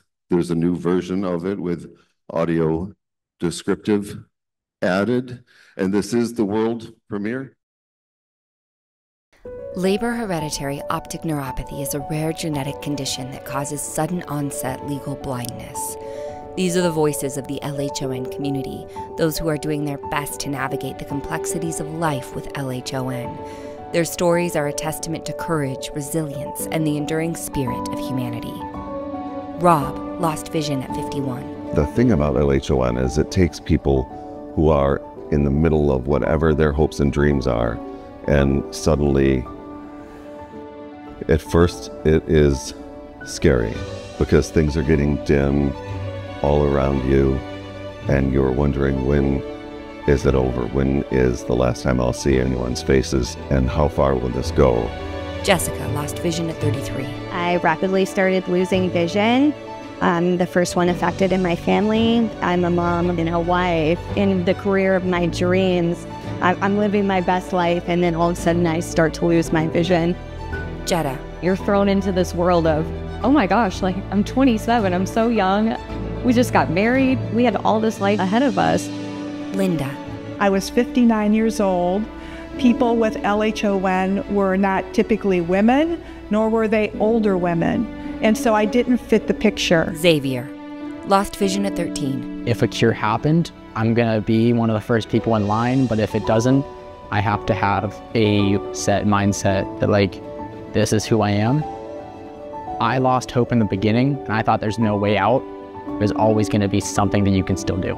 So I started trying to find my thing, and I found that life is not that much different. It's just going to add one more challenge, but a whole bunch more possibilities. Xavier stands at a podium. Let's reach out to people that can really help families who want to have jobs, who want to have occupations and careers, who are stifled at this point because technology has not caught up with us yet.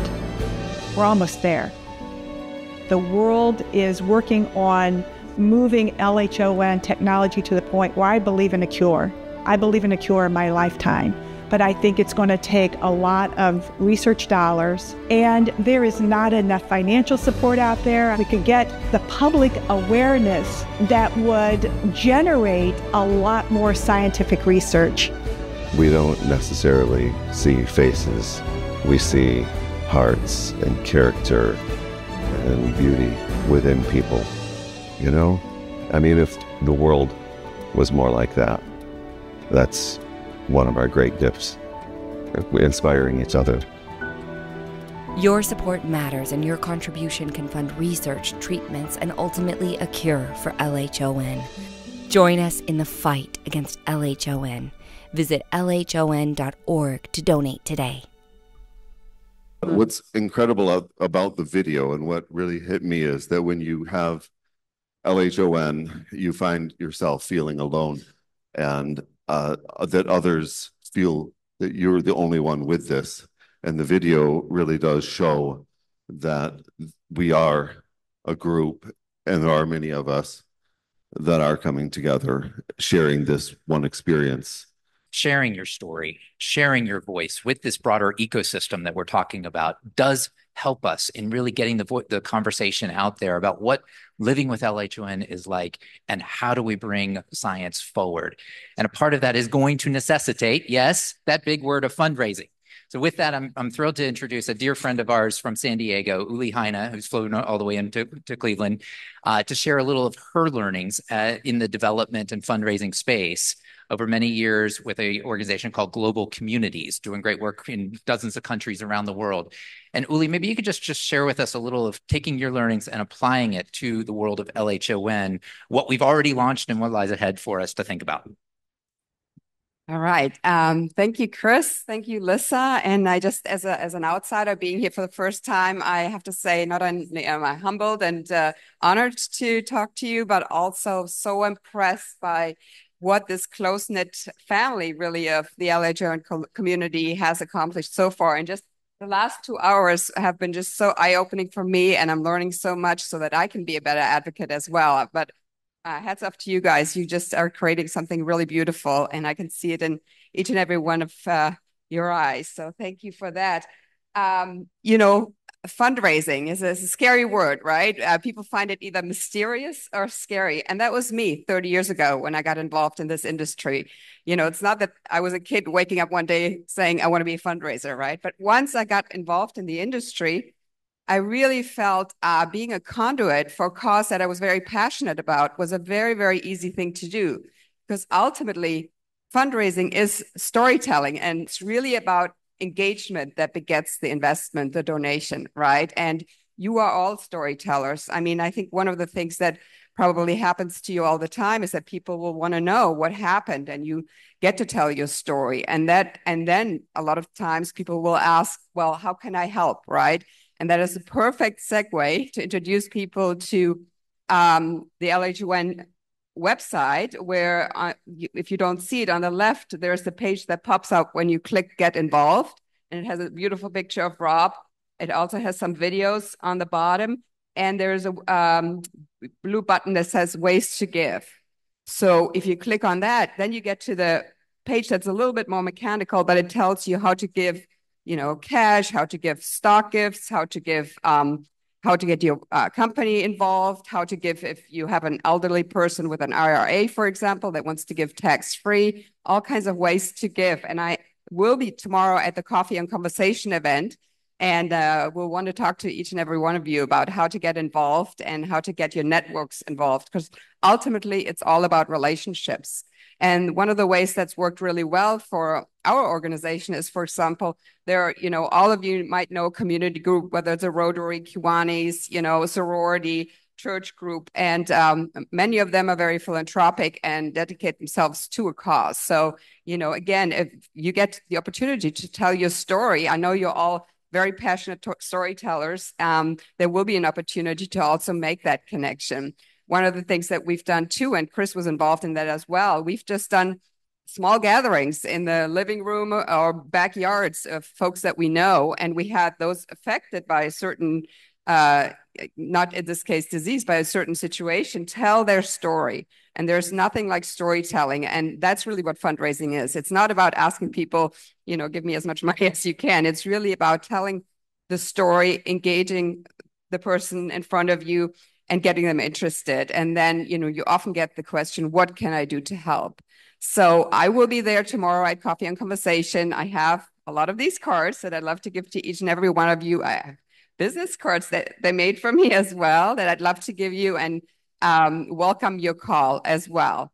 So I think we're not going to go through the individual opportunities on the website, but there's another really, really important way of raising money. And the big goal, of course, is to get the NIH grants that some researchers already have received. But in the meantime, there are also family foundations, institutional funders, corporate foundations that offer money for specific causes. And Melinda and John Coughlin have been working on that diligently in the last few months and have some success to share. John, you want to talk about that? Hello again. I've gotten the opportunity probably the last 6 months or so working with Melinda with a lot of guidance from Lissa, doing grant proposals, learning how to write grant proposals. And we have one success story where we were one of 80 organizations that applied for a Global Genes mental health grant, and one of 7 groups that actually got one. So that kind of blew my mind.